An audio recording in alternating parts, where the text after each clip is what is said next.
নমস্কাৰ প্ৰিয় দৰ্শক, অন্য এক গুৰুত্বপূৰ্ণ ভিডিঅ'লৈ আপোনাক আন্তৰিক স্বাগতম জনাইছো। আজি ভিডিঅ'টোৰ বিষয়ে চাগে আপুনি ওপৰৰ থাম্বনেল চাই জানিব পাৰিলে। হয় প্ৰিয় দৰ্শক, আজি এই ভিডিঅ'টোত আমি এটি শিশু জন্ম হোৱাৰ সময় অনুসৰি তাৰ চৰিত্ৰ, ভৱিষ্যত, স্বাস্থ্য, চিন্তাধাৰণা ইত্যাদিৰ ওপৰত কথা পাতিম। আপুনি যদি আপোনাৰ শিশুটিৰ চৰিত্ৰ, স্বাস্থ্য, ভৱিষ্যত আৰু সি দয়ালু হ'বনে খঙাল হ'ব জানিবৰ বাবে ইচ্ছুক, তেনেহলে আমাৰ এই ভিডিঅ'টোত কোৱা কথাখিনি আপুনি শেষ পৰ্যন্ত চাব। আপোনাৰ শিশুটি কোন সময়ত জন্ম হৈছিল? ৰাতিপুৱা, দুপৰীয়া, আবেলি, সন্ধিয়া? কোন সময়ত জন্ম হৈছিল বাৰু? জ্যোতিষসকলে সূৰ্য, গ্ৰহ আৰু নক্ষত্ৰমণ্ডলৰ গতি অনুসৰণ কৰি সময় অতি সুনিৰ্দিষ্ট আৰু বিভাজন কৰিছে। সাধাৰণতে বৰ্তমান জনবিশ্বাস অনুসৰি ছেকেণ্ড, মিনিট, ঘণ্টা, দিন, ৰাতি, মাহ, বছৰ, দশক আৰু শতিকাৰ বিষয়ে আমি সকলোৱে জানো, নহয় জানো? কিন্তু জ্যোতিষসকলৰ মতে এই পৰমাণুবোৰ বেলেগ হয়। টিচাৰেনো, ভূত, বেধা, নিমেষ, মুহূৰ্ত, পোহৰ এইদৰে কোৱা হয়। দিন, পক্ষ, মাহ, ঋতু, আই, বছৰ, বছৰৰ 6টা ভাগত বিভক্ত কৰা হৈছে, সেয়া আপুনিও ভালদৰে জানে। গ্ৰীষ্ম, বৰষা, শৰৎ, হেমন্ত, শীত, বসন্ত। কিন্তু জ্যোতিষসকলৰ মতে এইটো বেলেগ হয়। কিন্তু আমি ইমান ভিতৰলৈ নাযাওঁ। প্ৰিয় দৰ্শক, আপুনি ভাবিছে চাগে মই এইখিনি আপোনাক কিয় কৈ আছো। হয়, এইটো আপোনাক মই সেইবাবে কৈছো আপুনি যাতে সকলোখিনি সময় আৰু সকলোখিনি কথা ভালদৰে বুজি পায়। আমিও আপোনাক খুব সহজ ভাষাত বুজাবলৈ চেষ্টা কৰিম যাতে আপুনি ভালদৰে বুজি পায়। কোন পক্ষ, কোন তাৰিখ, কোন সময় আৰু কোন মিনিটত আপোনাৰ শিশুটি জন্ম হৈছিল তাৰ দ্বাৰাই তেওঁ ভৱিষ্যত নিৰ্ণয় কৰা হয়। তাৰ পিছত উক্তি তাৰিখটোত, অৰ্থাৎ যিটো তাৰিখত আপোনাৰ শিশুটি জন্ম হৈছিল সেই তাৰিখটোত কোন নক্ষত্ৰ আকাশত ভ্ৰমণ কৰিছিল, কোনটো গ্ৰহ কোন ৰাশিত আছিল আৰু কোন নক্ষত্ৰত ভ্ৰমণ কৰিছিল, সেইটো চাই এটি শিশু অতীত আৰু ভৱিষ্যতৰ কথা ক'ব পাৰি।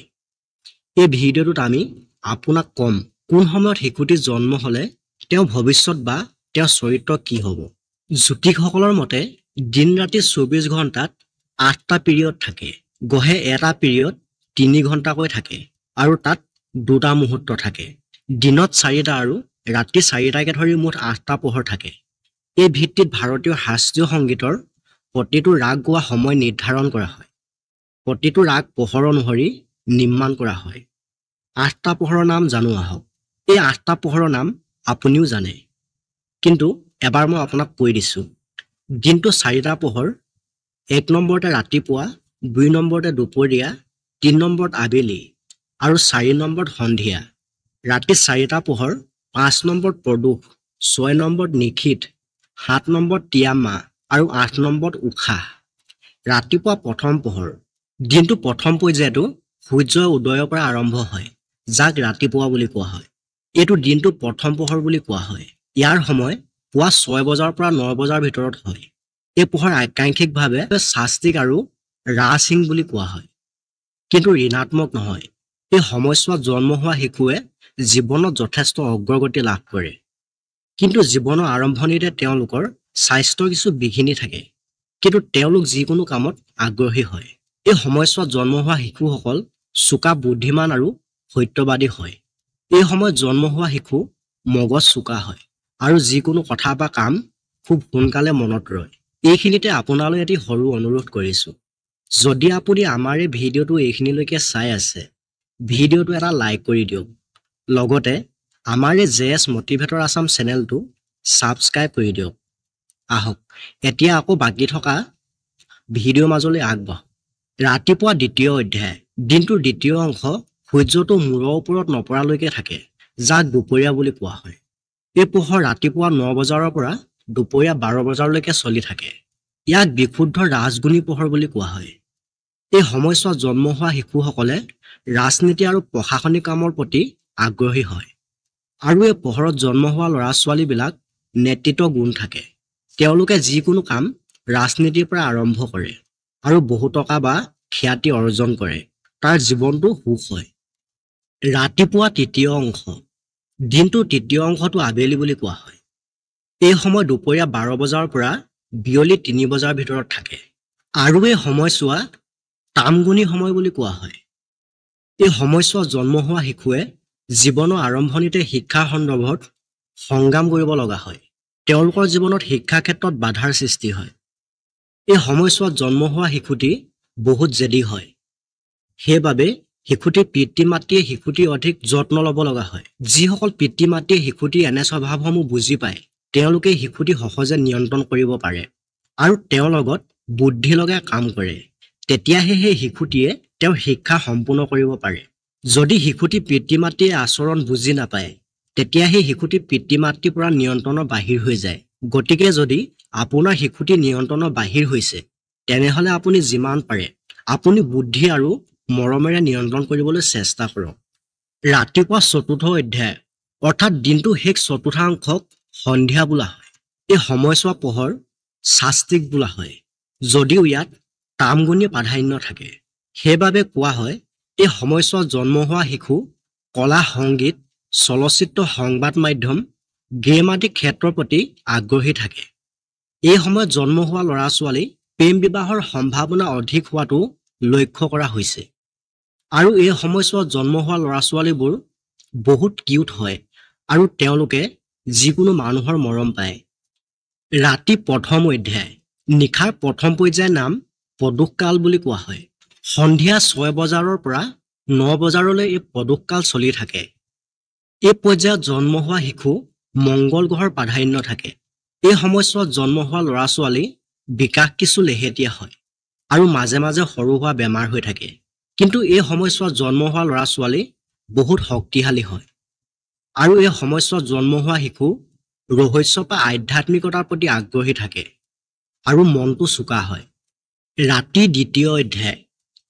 দ্বিতীয় অধ্যায় নাম নিশীথ বুলি কোৱা হয় এই পোহৰ ৰাতি 9 বজাৰৰ পৰা ৰাতি 12 বজাৰ ভিতৰত থাকে এই সময়ছোৱাত তামাচিক আৰু ৰাজসিক দুয়োটা গুণে প্ৰাধান্য যদিও ই সম্পূৰ্ণ ঋণাত্মক নহয় বুলি কোৱা হৈছে এই সময়ছোৱাত জন্ম হোৱা শিশু কলাত্মক ক্ষমতা বহুত বেছি থাকে তেওঁলোকে বেছিভাগ কলা ক্ষেত্ৰত কাম কৰিব বিচাৰে কিন্তু তেওঁলোকৰ শিক্ষাত বাধাও সম্ভাৱনা থকাটো লক্ষ্য কৰা হৈছে যদিও শিক্ষা সম্পূৰ্ণ নহয় বা শিশুটি শিক্ষিত নহয় যদিও তেওঁলোকৰ ভৱিষ্যত অন্ধকাৰ নহয় তেওঁলোকে ডাঙৰ হোৱা পাছত যিকোনো দিশত সফলতা অৰ্জন কৰিব পাৰে ৰাতি তৃতীয় অধ্যায় নাম তিয়াম্মা বুলি কোৱা হয় যিটো ৰাতি 12 বজাৰৰ পৰা ৰাতি 3 বজাৰ ভিতৰত হয় ইয়াক মাছ নিশা বুলি কোৱা হয় এই সময়ছোৱাক বিশুদ্ধ তামাচিক বুলি গণ্য কৰা হয় এই সময়ছোৱাত জন্ম হোৱা শিশুৱে ঘৰত থাকি ভাল নাপায় এই সময়ত জন্ম হোৱা শিশুৱে ঘৰৰ মানুহৰ লগত মকামিলা নাথাকে আৰু এই সময়ছোৱাত জন্ম হোৱা শিশুৱে ঘৰৰ পৰা আঁতৰি গৈ কেৰিয়াৰত সফলতা লাভ কৰে কিন্তু তেওঁলোক বেছিভাগ সময় বন্ধুৰ লগত পাৰ কৰে এইটো পৰ্যবেক্ষণ কৰা হৈছে যে সেই শিশুসকল পৰিয়ালৰ সৈতে ভাল সম্পৰ্কত নাথাকে সেইবাবে তেওঁলোক পৰিয়ালৰ পৰা আঁতৰি থাকে অৱশ্যে এয়া তেওঁলোকৰ ভৱিষ্যতৰ বাবে ভাল নহয় কিন্তু সকলো শিশুৰ ক্ষেত্ৰত এয়া নহয় 60% শিশুৰ ক্ষেত্ৰতহে এই চিন দেখিবলৈ পোৱা গৈছে কিন্তু আপুনি চিন্তিত নহব আৰু যদি আপোনাৰ শিশুটি এনে আচৰণ দেখা পাইছে তেনেহলে যিমান পাৰে তাক মৰমেৰে বুজাই আপুনি আপোনাৰ কণ্ট্ৰলত ৰাখক যদি আপোনাৰ শিশুটি এনে কোনো বেয়া আচৰণ নাই তেনেহলেতো বহুতেই ভাল কথা ৰাতি চতুৰ্থাংশ অৰ্থাৎ ৰাতি শেষ অংশ এই সময়ছোৱাক উষা বা কাল বুলি কোৱা হয় ৰাতি 3 বজাৰৰ পৰা ৰাতিপুৱা 6 বজাৰৰ মাজত এই সময়খিনি শেষ পোহৰ বুলি কোৱা হয় এই পোহৰ বিশুদ্ধ শাস্তিক বুলি কোৱা হয় এই সময়ছোৱাত জন্ম হোৱা শিশু বৌদ্ধিকভাৱে সক্ষম আৰু উজ্জ্বল হয় তেওঁলোক আধ্যাত্মিকতাৰ প্ৰতি আগ্ৰহী হয় আৰু তেওঁলোক কমেডিয়ান হয় কিন্তু তেওঁলোকে সাংসাৰিক বিষয়ৰ পৰা আঁতৰি থাকে আৰু তেওঁলোক নিজাববীয়াকৈ লক্ষ্যত উপনীত হয় আৰু যিকোনো দিশত সফলতা অৰ্জন কৰে সন্ধিয়া বন্ধন প্ৰধানকৈ দুবিধ পোহৰত কৰা হয় যিটো সময় ৰাতিপুৱা আৰু ভোট বুলি কোৱা হয় সন্ধিয়াক দিন আৰু ৰাতিৰ মাজত পোৱা সময় বুলি কোৱা হয় প্ৰাৰ্থনা বা পূজা আৰতি সন্ধিয়াহে কৰা হয় প্ৰিয় দৰ্শক আজিলৈ ভিডিঅ'টো ইমানতে শেষ কৰিছো যদি আপোনাৰ ভিডিঅ'টো চাই ভাল লাগিলে বা কিবা এটা জানিব পাৰিলে তেনেহলে আমাৰ এই ভিডিঅ'টো এটা লাইক কৰি দিয়ক লগতে আমাৰ এই জেছ মটিভেটৰ আসাম চেনেলটো সাবস্ক্ৰাইব কৰি আপোনাৰ মতামত কমেন্ট কৰক ধন্যবাদ